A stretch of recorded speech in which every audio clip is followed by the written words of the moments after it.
Welcome to the Exceptional Educators podcast by Friendalytics EDU, where innovation meets inclusion in education. I'm your co-host, Matt Giovanello, the CEO and co-founder of Friendalytics. At Friendalytics, we put special education and English language learners front and center. Our award-winning Friendalytics EDU platform helps streamline progress monitoring, improve communication and compliance, and offers truly personalized learning for your students of all abilities. Each episode of our podcast features candid conversations with district and school leaders, classroom changemakers, edtech founders, and industry executives, all dedicated to transforming learning for each student, especially our learners with unique abilities. With a focus on extraordinary educators and the exceptional students they serve, we explore the latest in special education, accessible technology, and inclusive leadership. In this episode, Exceptional Educators is exceptionally thrilled to welcome my friends from Long Island in the Special Education and Student Services Department at Eastport-South Manor Central School District in New York, led by Benjamin Franquiz, the Assistant Superintendent for Special Education and Student Support Services, and Kathleen Petrenko, the Director of Special Education. They're both known for their systems thinking and collaborative leadership styles, and Ben and Kathleen guide their teams in building inclusive programs that align intervention, instruction, and student well-being across the district. Ben and Kathleen, thank you so much for joining us this afternoon. Happy Friday. Thanks, Happy Matt. Friday. Thanks for having us here, Matt. We're excited to have you on for your first ever podcast. What we love to ask all of our guests, Ben and Kathleen, is what is your why? What brought you into this crazy world of education? What's keeping you here? And what are you excited about at your district for these years ahead? Maybe Ben, we'll start with you. Sure. I had a teacher in middle school who I was just very fond of and sort of look up to. His name is Tony Fiorelli, and he was tough and he held everybody accountable, and he just inspired me to want to be a social studies teacher. And that's what I ended up pursuing. From there, I was a little bit of a path, but I ended up in the special ed world, getting a master's degree in special education. My first job ended up being a special education social studies teacher. And I've always been fortunate to have supportive people around me who were supportive of my wanting to make moves within my career. One day I found myself as a chairperson. And then the next thing I know was applying for director of special education jobs. And it's been a great ride, one that was unexpected, but I wouldn't trade it for a thing. You're like, how'd this happen? That's awesome, though. I think that speaks to the power of a coach and some mentors and people who place some trust and real potential in you, and realizing that you can climb through the ranks too and look all the way up to the top of district leadership. And one day from social studies teacher to administrator and assistant soup of special education, here you are. Like, it is possible. You've proven that out to be true. That's awesome, Ben. Thanks. Kathleen, how about you? My why? I grew up in New York City, and I always felt like I wanted to help children. When I started my career, I thought I wanted to be a kindergarten teacher. Found out that that is a very difficult job, and switched over to school psychology. And just every day when I get up, I'm just happy to help students in need, children in need. And through the years as a school psychologist, just kind of continued to snowball to leadership opportunities, and it grew into the position I'm in now, which I'm so grateful for. And I try to share that with everyone that I work with, that our ultimate vision and goal is to help as many students as we can. I love that, Kathleen. Thank you for sharing. Your initial stories of entering the career of education are really inspirational, and it's amazing to be chatting here today. Let's talk a little bit more about what your district's special education program looks like in practice. We know that the needs of students on Long Island and beyond over the past couple of years especially has changed significantly. In special education, the services that your department is offering spans well beyond that. We're thinking about mental health now. We're thinking about academic and social and behavioral needs. What does it look like across your district? How are you serving your students present day? And let's think a little bit into the future. What do you think that this next school year, next 2 school years might further evolve into in servicing your students? The Eastport-South Manor community is really fortunate to have, we have an extensive program here for special education and a continuum of services. I've worked in 2 other districts that were much larger, and they had that same type of continuum, but there are many districts, especially out here on the East End, that aren't able to provide a full continuum of services, and we can here. We've got everything from related service only students. We have integrated co-teaching classes. We've got self-contained classes, 15-1, 12-1-1, 8-1-1. And we're very fortunate. We've got behavior specialists within this district. We've got psychologists, social workers in every building, speech therapists. So this community is really fortunate to have a full service special education program running up in their district. I think it's really important to remind people, especially in these smaller central school districts across New York, whether it's on Long Island, but also even in suburban and more rural settings upstate, that when you have not as large of a school enrollment, it tends to go hand in hand with not having as many supports to service your students with disabilities. And the fact that you're able to deliver on both of those promises, offering small school sizes and classroom sizes while having a robust special education program, it ain't easy. So I'm really glad that you're giving us an idea of what special ed looks like at Eastport-South Manor. It's huge. Let's get into a little bit some of the innovative programs you've been implementing recently. I know there are a number of big tech advancements, a number of various pieces you've been putting into place to better service not only your students in special education, but also the staff that are educating them as well. Walk us through what you've done in this past school year, what's coming out in the near future. We're curious to hear what's going well. If we talk about the tech side, we've been really fortunate to have, I think teachers are really fortunate to be teaching in this era of AI. And that's something that we've embraced early as a district. We do subscribe to several AI platforms that we make available for teachers, and it really enhances their lessons in making their ability to differentiate instruction, change levels for reading, come up with different types of questions for students, help with lesson design, help with data collection. It's endless. And on the teacher side, they've really been fortunate. And we've been fortunate that our previous tech director and our current tech director have embraced it and really pushed it in the district as a positive instead of shying away from it and worrying about. I know a lot of districts are worried about the student implications. We do have our guardrails up in that area, but we've really embraced it on the teacher side to encourage them to use it. That's one area with AI. That's huge. I imagine, though, Ben, that as you're introducing these new supports, technologies, processes that are AI driven, that you're going to have some teachers that are on board and a lot of teachers that are a little more hesitant, or, we often hear that veteran teachers are like, I don't want that. I need to kind of see it play out first. So as you're thinking about ways that go hand in hand for systems change about supporting your aides and your paraprofessionals, what did that training look like? What did that buy-in look like? How are you continuing to provide coaching that leads to the success of these tools so they're not just there and unused, or even worse, just met with hesitation? We have had to have training sessions, multiple training sessions. Again, we are fortunate that we have an ed tech person who was a teacher in the classroom, who's very familiar with technology and very hands-on with our teachers. So if they need, the district will provide initial trainings. And then if they need sort of a la carte trainings or refreshers, we're able to provide them with those things with these employees that we have on staff. Again, our tech director, our past and current, have been very hands-on with training staff.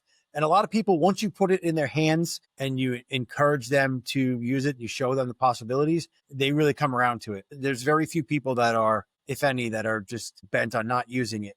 When they see the possibilities that it opens up for students and themselves, because it's possible to really create a great lesson and reduce your workload at the same time while increasing opportunities and differentiation for students. It really, once they see that, they tend to want to use the tools. And we talk about these AI tools at our department meetings, and we use examples. We model for them when we're able to use AI tools. We use them to show that it's okay to take risks, and the benefit of the different AI platforms. And Ben and I are constantly looking at new AI opportunities and different tools that can be used. So, as you know, AI is always changing and always developing. We're always trying to look for the next thing to help, make teaching to make it more accessible for our students and easier for our teachers. And Ben and I often joke about, how lucky teachers are now, because many years ago when we were, in the classrooms and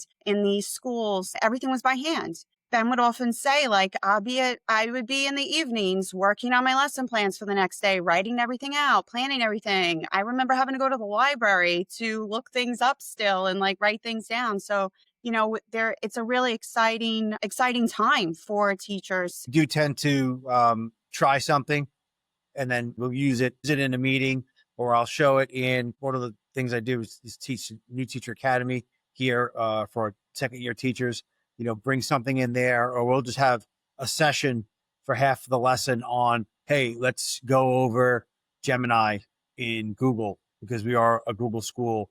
How could this help you organize your email? I mean, simple things. Sometimes it's back end stuff that teachers get inundated with, again, like their email accounts.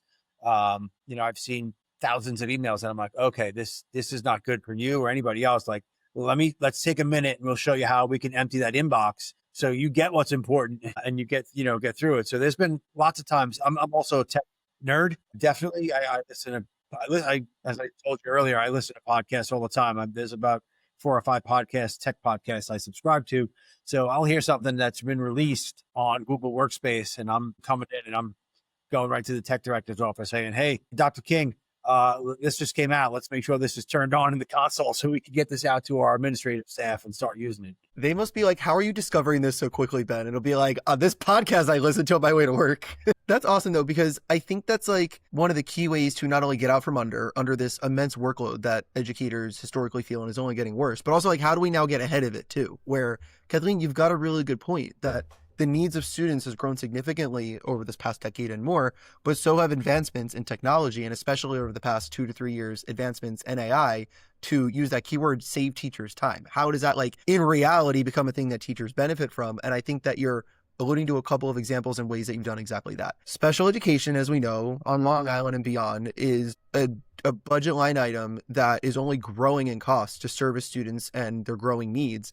And yet at the same time, the amount of money you get as a part of your budget may not necessarily reflect your expenditures. And so AI could be a way that you can help save money, quote unquote, in delivering effective special education services, while also ironically making it more individualized. So talk to me a little bit about what you've done district-wide over the past couple of years in that effort to watch what you're spending, but also be more effective in the services you are purchasing and delivering. So we are purchasing a lot of different technology, but we want to make sure that it's useful technology. So like Ben said, we usually will try things out first to make sure that it's effective to what our vision is for our departments. And then sometimes we'll ask teachers to trial out some of that stuff to see how it works in the classroom. So that's one way that, we are ensuring that the technology that we're utilizing is actually things that are helpful to the students. One of my favorite things to talk about is, we switched over. Ben really made this switch over from paper-based letters and reports and things like that to electronic-based parent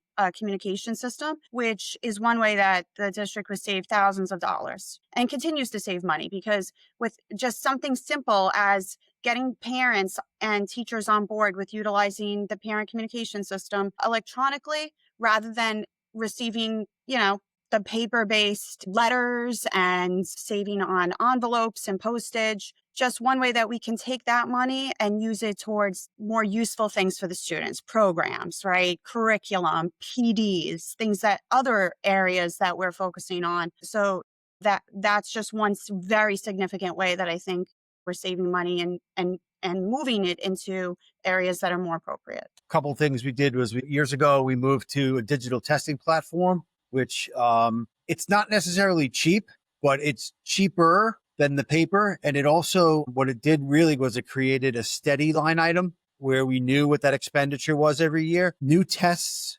new standardized tests when they're released are very expensive. And you need to order a lot of kits because you got to get those kits, circulated throughout the district. So you could, your line item could go one year from $10,000, $15,000 in testing supplies to all of a sudden on that year 5, it's hit like 50 or 60,000 because a new test is out and you need to have that on board for your staff. So what this did is it allowed us to have access to all their tests, and it's a little bit of a higher cost each year than maybe an off year for testing, but nowhere near, maybe now it's like $15,000 a year, but that's now a steady number. And when a new test comes out, we have instant access to those digital tests. We don't have to buy those paper and hard kits that were, really, really expensive. So that's another way we kind of save money and streamline some money. Ms. Petrenko mentioned the collaboration portal, which really cut down on postage, and not only postage and stamps and envelopes, but employee time.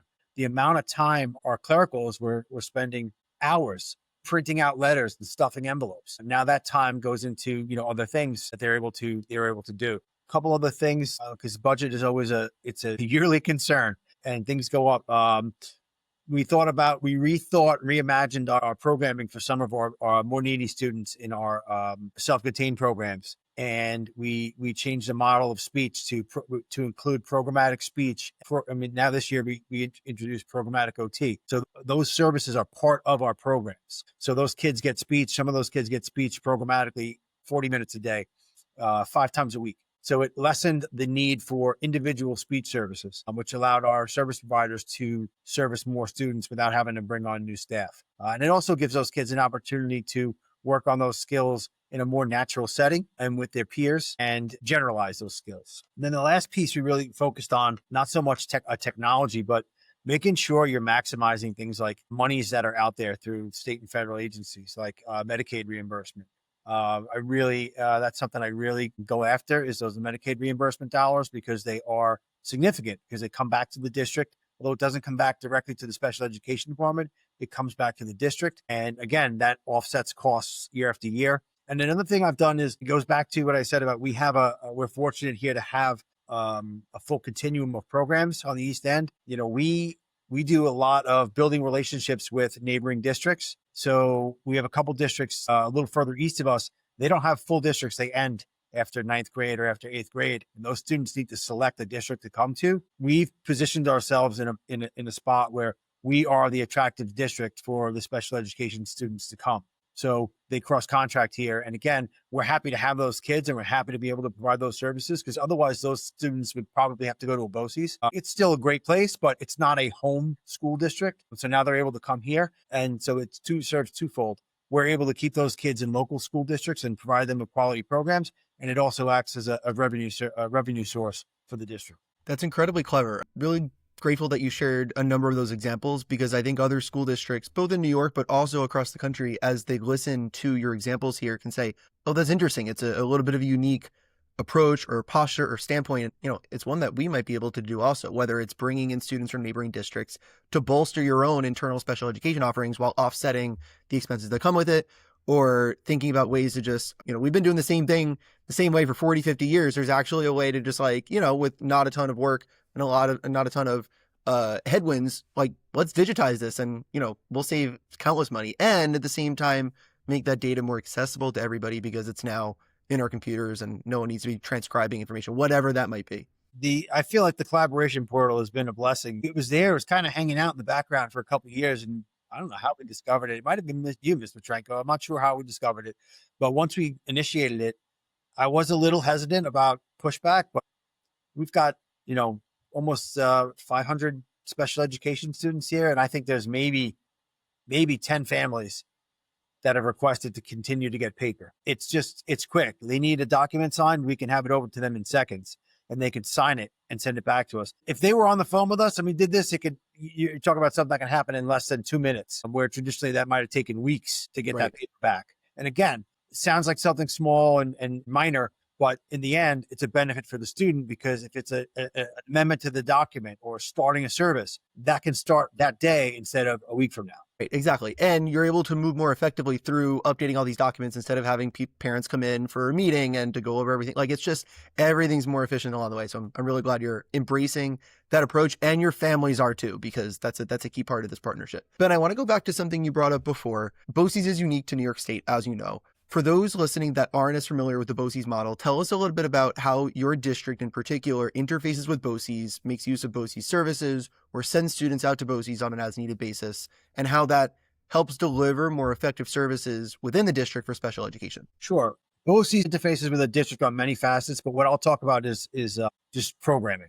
Comes a point in time where we've exhausted the resources that we have available in district for students who have more significant needs. So BOCES provides a large array of programs that students can go to. And actually, I'm going to turn this over to Ms. Petrenko, because she deals with all our out-of-district students. So she would really be able to talk about BOCES and how they help us out. Yeah, so we have students who, despite our best efforts, were unable to educate due to the severity or the increasing needs that they have. And thankfully, we have BOCES, and they have a large amount of different types of programs based on student significant needs that a student can be placed in.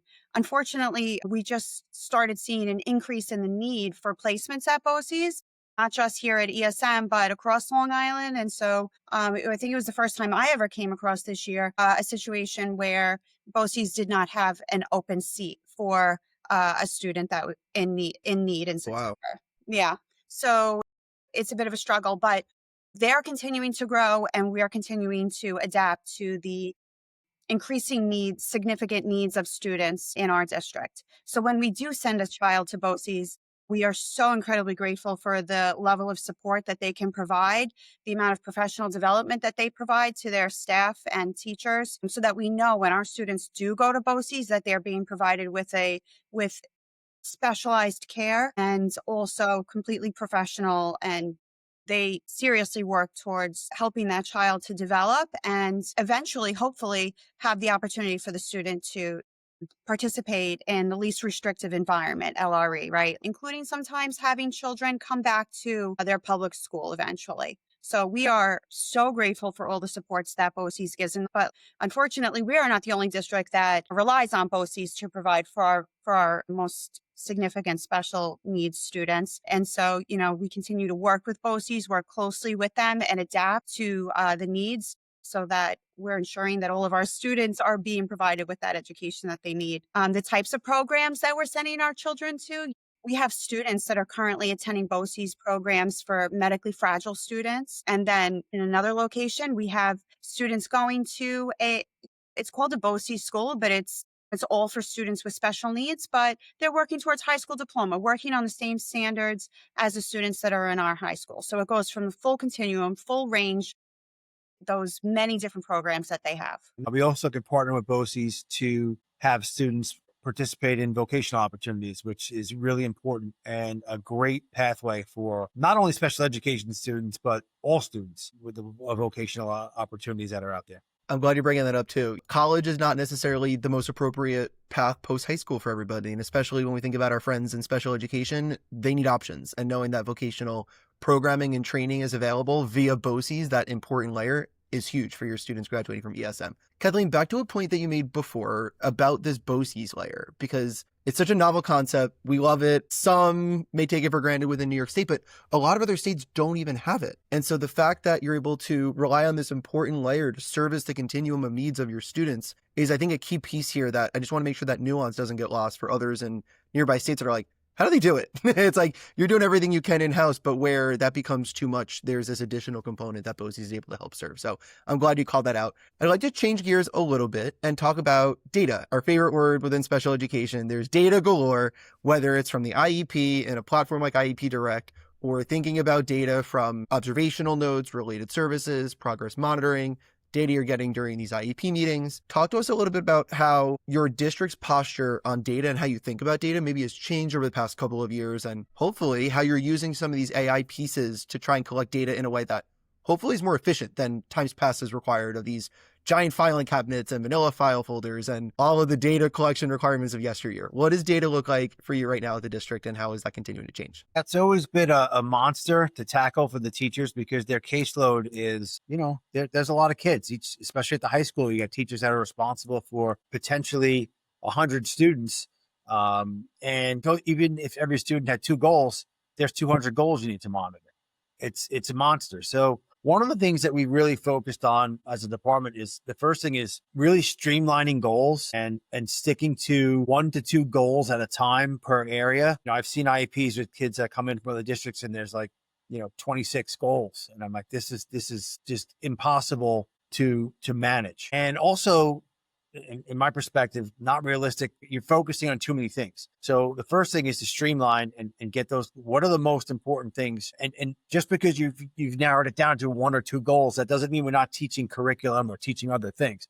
These are the goals, the major deficits that we're trying to close, the gaps. And so let's focus on those goals. From there, making sure that it's written properly, where it's measurable. And we still to this day find goals that we have to go back and say, all right, everybody's got best intentions when they're writing them, but sometimes they just don't realize that until you go to collect the data on it. This really isn't measurable the way it's written. So when we find that, we make that correction. And then providing teachers with tools to collect that data. We have one of the things I had created for the department is a simple Google spreadsheet, but it automatically, it's made for them already. So all they have to do is go back and type in dates, and it's very easy to type in the date and also drop downs, whether they're collecting percentages or trials or, raw scores, whatever they're looking at. And then it automatically graphs it. So when they put it in the table, the graph pops up automatically. I think graphs are good for parents because looking at all these numbers, it makes it very difficult for them to even see, what is the trajectory of this? Is a student making progress? Are they flatlining? Are they going backwards? So we encourage teachers to use that. I'm hoping that there are AI tools that come down the road that make this even easier. And that's something that we are constantly, I don't want to say it's a battle. It's something that it's not easy for teachers. It's still something that it's just a monster to collect the data, and the parents are entitled to it and they want it. And we are required to keep it, and it needs to be accurate. We try to make some tools and create them there that teachers have. And then again, if things come along down the pike that can make that job easier, we would look at those options as well. I love that example because I think you're facing the reality that data collection is becoming more complicated, especially when you inherit an IEP of a student from out of district. Per your example, that you have 26 goals, like, okay, you're setting yourself up for failure, number one, if you have 26 goals, to your point. And number two, no matter how many goals there are, the expectation of regular and routine data collection is only growing in importance, and the expectation of parents, like, we can't sit on our hands and be like, it's too hard, we're not going to do it. Like, that's not an option. So how in the world of this digital data collection can we make that possible? I think your spreadsheet's a really important step in the way there. We often talk with a lot of school and district leaders who are like, we still let teachers do however they want, and that old guard ends up being paper-based data collection, which at least it's happening on the bright side. But the negative to that is it's incredibly time intensive. And when you have as large a caseloads as your staff do, it's just something is going to give. So I'm glad that you're making those efforts and you're looking to make additional investments into decreasing the amount of time on that non-instructional, kind of more admin related work, because then they get to put it back into pouring time and attention to their students. And that's, I think, the end goal for all of us. I'd like to go into one more topic and then we'll wrap up our conversation for today. My final question has to do with partnerships between schools and families and the way that you're building more of that partnership, right? So whether it has to do with IEPs or has to do with sharing that data on a routine basis, I imagine more constant communication, your communication portal was a great example of that, yields stronger partnerships between your families at home and all of the amazing work that you're doing during the school day now that it's known. So what other pieces of the puzzle do you think is important that either you've gotten right or you're still working to get even better on as it relates to that partnership between families and schools? I think family partnerships are key if we're going to have success with students. There really needs to be synergy between the parents and the school district and a trust. The best thing to do is have open, honest communication. I try to be available to parents whenever they need me. Whenever I talk to a parent, I'll let them know you can call me anytime, send me an email. So I try to have FaceTime with the community out at events. I'm attending a junior, senior high school play tonight. So I try to make myself available to the community. And if they want to have a conversation, they're welcome to, and encourage them to call their teachers, call their buildings, speak with the teachers, speak with the staff. We encourage teachers through our department meetings. We're constantly talking about them to reach out to parents, good, bad, or ugly, early and often. Talk to parents, keep them in the loop as to what's going on. You have to have trust and you got to be honest. And sometimes those conversations are difficult. And, special education is very tough. It's very emotional. There can be very raw emotions with parents. We work with a wonderful group of professionals here. I do think that every single person in this district that I'm involved with in special education has the best interest of students at heart, but you really got to be willing to work with parents. We've got great chair people who they've been doing this for years. They're very creative with coming up with solutions and finding ways to make trials, be flexible, and just let parents know, like, hey, we're really, first off, the CSE really has your child's best interests at heart, but also, we're willing to work with you and try things to make sure that that we're doing everything we can to help service your student, and our recommendations are coming from a good place. And also, if I can add to that, Ben, having that continuity with the same chair people, not having that turnover. We've had the same elementary chairperson for 20 years. So Rob Koenig has, seen children right from 3 years old all the way through to junior high school, where our next CSE chairperson, Sue Ferrito, takes over, and she sees them through to graduation. So I think families having that consistency is so important because you develop that relationship, it takes time. And I think the other thing is, I think that connecting with families has to happen not just professionally, but also outside. It's about going to those events, seeing families on the outside, being interested in the student outside of the student on a piece of paper, right? We have a wonderful SEPTO group, and we meet every other month and talk about different topics, and we bounce ideas off of each other. We support each other.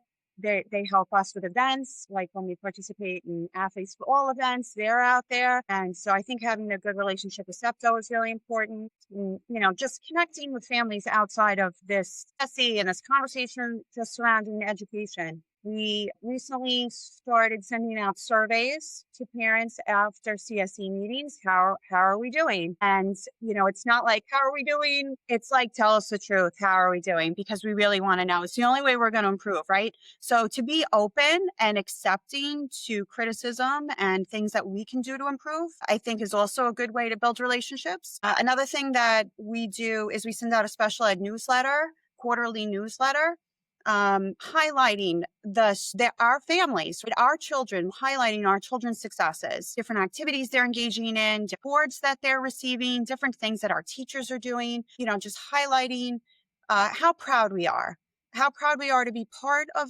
this community, how proud we are of the work that we do and the children. That's awesome. I love those examples. How proud you should be indeed. And it's amazing to think about how much you're pouring in resource-wise and love-wise and education-wise into these students, and to see what successes those yield, especially, I think, to each of your points, when you have CSE chair people and administrators like yourselves seeing students through to fruition. It's amazing to see what special education can do to those students with the right time and attention and appropriate services. So I'm just glad you get to see that all the way through. It must be very invigorating and very rewarding to know that the work that you're doing is making a difference. ESM is a great community, and it's a great place to work. I love that. Oh, I can feel it. I feel it through all of your examples. I could tell that you really enjoy your work in your district. I appreciate it. We are at the end of our time, which is so crazy for me to think. I have one more question for the both of you that I'm going to pose. It is a little bit related to what we were just talking about, but you love your community, you love your staff, you love your students, of course. Now let's reframe that thought into a slightly different question. Ben, I'll start with you. What does being an exceptional educator or being an exceptional leader mean to you?